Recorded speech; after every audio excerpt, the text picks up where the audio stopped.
Hai,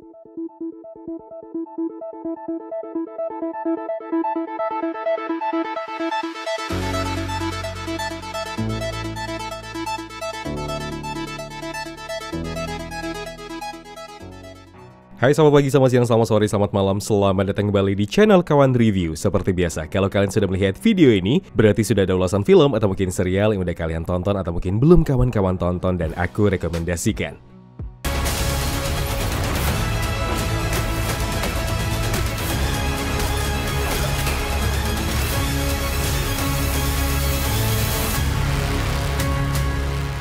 DC dan Warner Bros. Bukan rahasia lagi kalau proyek film-film superhero mereka kerap menggonta-ganti pemainnya. Entahkah itu aktor untuk Superman atau bahkan Batman.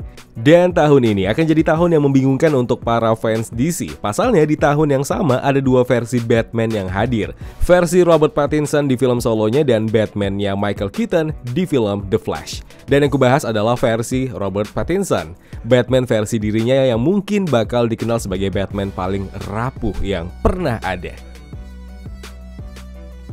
The Batman akhirnya melenggang santai di tengah hebohnya kabar penyebaran masif emaknya Corona. Yap, Omicron. Bukan main, ternyata hype The Batman bisa memenuhi satu teater penuh. Meski pada akhirnya setengah dari penonton pun menilai The Batman adalah film yang menjenuhkan dan membuat mereka ngantuk. Sorry mbak, sorry mas, gini loh. Artinya film ini bukan untuk kalian, dan kalian tuh hanya penonton yang ikut-ikutan hype doang. The Batman dari era lawas pun tidak pernah fun dan colorful. Film-film Batman terkenal dark dari masa ke masa, sama halnya dengan The Batman ini. Jadi udah jelas ya, ini bukan Marvel loh, ini Batman, DC.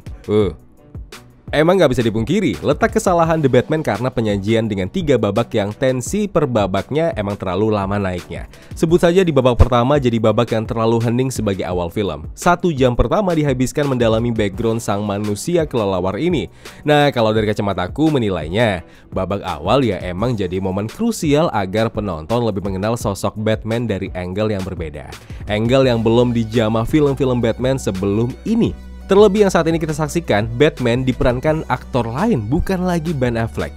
Babak pertama dibuat supaya penonton mengenali tiap karakternya dan akhirnya menggiring kita sama opini atau teori-teori liar tentang siapa nih villain utama film ini. Nah, di babak kedua, mulailah nampak taringnya. Tiap tokoh karakter benar-benar dikuliti sampai akhirnya membuat penonton bertengkar sama pendapatnya sendiri. Teka-teki mulai terkuak satu persatu, dikemas dengan cerdas tapi tetap ditahan supaya klimaksnya nanti di babak akhir nanti bakal meledak-ledak. Dan yap, benar, babak ketiga jadi babak terbaik The Batman ini.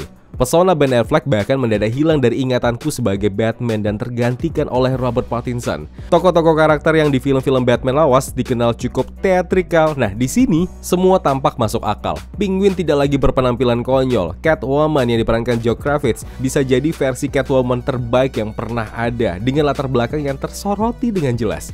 Riddler yang kalian kenal di film Batman Forever yang saat itu diperankan Jim Carrey justru berbeda dengan versi The Batman. Yap, The Batman adalah film Batman yang paling dewasa. Yang enggak juga sih, yang sebelumnya juga dewasa.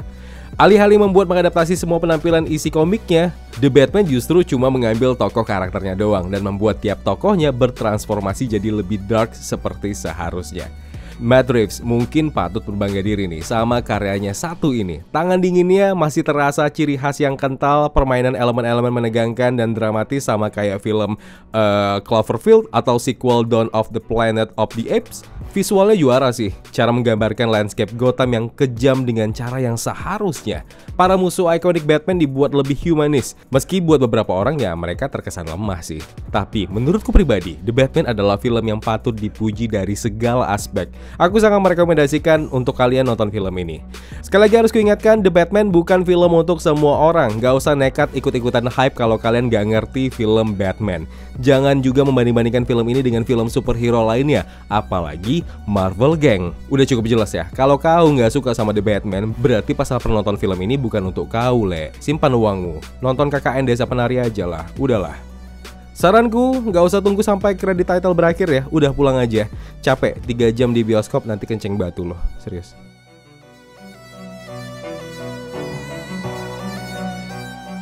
Ya kawan-kawan, terima kasih telah menonton video review ini. Jangan lupa klik tombol like-nya kalau kalian suka, klik tombol dislike kalau tidak suka. Klik juga tombol subscribe dan bel notifikasinya biar nggak ketinggalan review film terupdate lainnya. Kalau gitu aku Zain pamit undur diri. Terima kasih, jaga kesehatan, tetap negatif, dan jangan lupa jaga jarak.